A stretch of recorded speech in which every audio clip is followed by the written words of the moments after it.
Hello everyone, welcome to my show, the podcast of interest to no one. As you can see, I've got my Christmas gifts all sorted, labeled, and ready to go. And to continue the holiday theme, later on I'm going to go over a skill that comes in very handy this time of year. But first, let's take a look back at this past week. I mentioned last week that I was headed out to see a play. It was Almost Maine, performed by the Vance Granville Community College Drama Department, and I really enjoyed it. I can't wait to see what those kids do next time. It's a cute little play, so if you ever have a chance to see it, go check it out. It's a lot of fun. On Wednesday, I had to climb up a 30-foot tree in a rainstorm and cut off a branch that had caught fire. That was scary as hell. On Friday night, Maureen and I went and saw the first Hobbit movie. Now, both of us are huge fans of the Lord of the Rings movies, especially the extended edition, so we were totally psyched to see this movie. And we enjoyed it. It starts off pretty slow and there are a lot of parts that feel pretty disjointed, but, you know, it may all get tied together in the sequel, so I'm willing to wait and see how it plays out. Also, my aunt who's hosting Christmas Eve has proposed a contest for the most creative appetizer, so I'm brainstorming a few ideas for that. Right now I'm thinking a big Rice Krispie treat with marshmallow snowmen on top. Here's a sketch I made. So that was my week. Over the break, I hope to really get some work done on this show and the website. I'm also really busy getting ready for Christmas, which brings me to this week's tutorial. Wrapping presents. Now, some people are probably rolling their eyes right now, but you'd be surprised how many people don't know how to wrap gifts. My wife is one of them. Seriously, I have to wrap all the Christmas presents we give.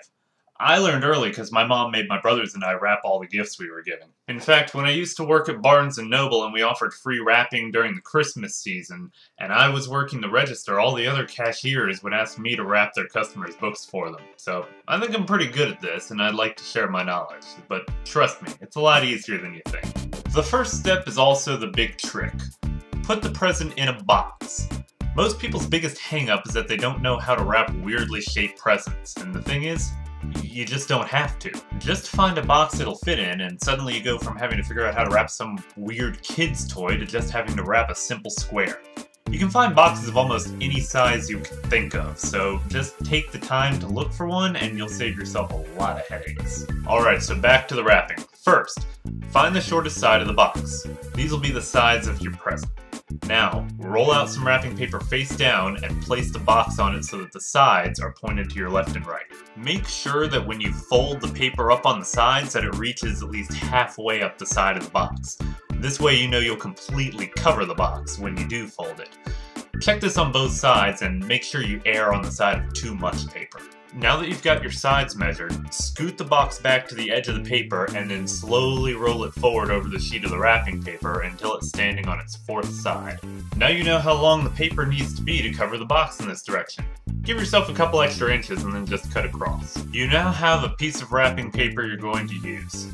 Place the box in the middle upside down and fold one long end over.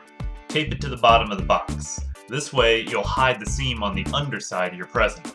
Now do the same with the other long end. Make sure you pull it tight.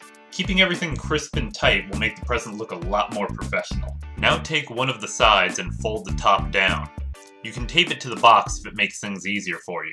Now, pinch the paper to the side edge of the box. While holding this spot, crease the top edge. Repeat this step on the other side. Now we're going to repeat everything we just did with the top flap, but on the side. Fold it in and tape it. Now, pinch the edge and crease the bottom, and repeat this on the other side. You should now have a triangular or trapezoidal flap on the bottom. Fold it up and tape it, and this side is done. Sometimes if your sides are too long, you'll notice a lot of excess overlapping paper when you fold the third flap, but if you just pinch it tightly and make your creases straight, it'll all fold over on itself and give you a clean, if a little bit bulky triangle, so it's all good. Anyway, just spin the package around and do the remaining side like you just did that last one. Now, flip the package over and boom, you're done. I know a few other tricks for wrapping presents, but in all honesty, I have no idea what I'm going to talk about next week, so I'll just hold off on all that extra stuff and go over that then. Well, I hope that tutorial is a good start to get you through most of your wrapping. Check in next week and we'll go over the rest. Until then, take it easy.